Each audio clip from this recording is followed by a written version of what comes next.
The most important question to ask is, what pain do you want in your life? What are you willing to struggle for? Anything worthwhile is going to require some degree of pain and struggle. So, if you're oriented toward the pain and struggle, you're probably going to be more aligned with what you're capable of accomplishing, rather than if you just orient toward the pleasures. Mark Manson, New York Times best-selling author. When I heard this quote, I couldn't help but sit down and think about the decisions I'm making in my life and the direction that I'm heading in. More specifically, I thought about this channel. Why am I doing it? Well, I love to learn and talk about self-improvement and the many areas of life that surround it. I love to hear feedback from different perspectives so I can better formulate my own personal beliefs. I love seeing people improve with an extra little bit of joy if I was the one that got to help them, and then some. But there are also things that I really don't like about this. I've always hated writing essays, and in case you don't know, I actually write essays for these videos in the form of a script. And that takes a good amount of time, but more importantly, it takes a lot of mental effort and mental clarity.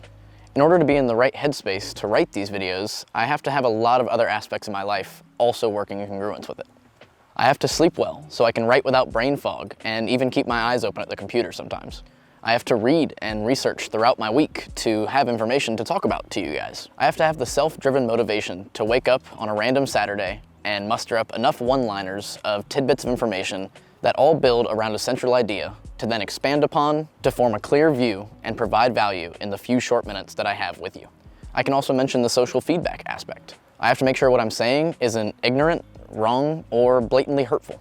I'm also putting my own personal values and ideologies on display for criticism, which takes some level of mustered courage for sure. I say all of this to give a little more context as to what goes on behind the scenes of this little rectangle that you're watching me on currently. Now back to the question from the beginning of the video. Why am I doing it? It's for the exact reasons that Mark Manson mentioned in that quote.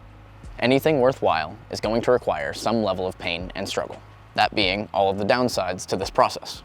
If you're oriented toward the pain and struggle, you're probably going to be more aligned with what you're capable of accomplishing.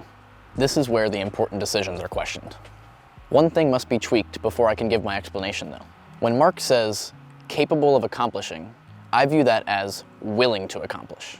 I believe that I'm capable of accomplishing anything that I set my mind to. So the question is really if I'm willing to do what's necessary to accomplish the goal. And here lies the answer. Everything that I hate about doing this is exactly why I have to keep doing it. I know how important my sleep is, and if this helps me prioritize it, then it's probably something I should continue doing. I know that if I want to continue to talk about this stuff in the future, then I need to know what I'm talking about. This forces me to be learning constantly, so I keep doing it. I would love to speak publicly in the future, so it makes sense to know how to write a compelling script that conveys a valuable message. I will need to speak in front of an audience, so I get to practice in front of my camera.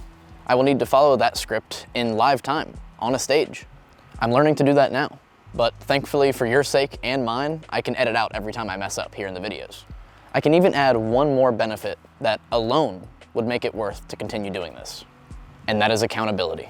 For I have made a promise to myself that I will continue to do these videos until it doesn't make sense to do them anymore. And as you can tell, I'm not the most consistent, yet, nor the most timely, yet, but I am here. I showed up, and I will continue to show up and improve every single day. Now I ask you, what are you doing in your life that you could write an entire list of things that you hate about it? Think work, school, relationships, any area of life. Now think about how each one of those items has or could help you improve in some area of your life. If there seem to be no redeeming qualities from this list, then you may want to reconsider how you're spending your time. But I believe for most of you, you can find at least one thing to be grateful for, despite disliking it at some point or even still. Here's where I've found so much comfort in the crappy parts of life. I see even the bad stuff as an opportunity to grow and learn. I challenge you again to find one crappy part of your life that you can be grateful for, and use that momentum to spread to every other area of your life that you possibly can. And as always, guys, I greatly appreciate each and every one of you for making it this far into the video. Please share this with someone if you believe they could benefit from the information. Like and subscribe if you would like to see more in the future, and I'll catch you guys in the next one. I love you all, and peace.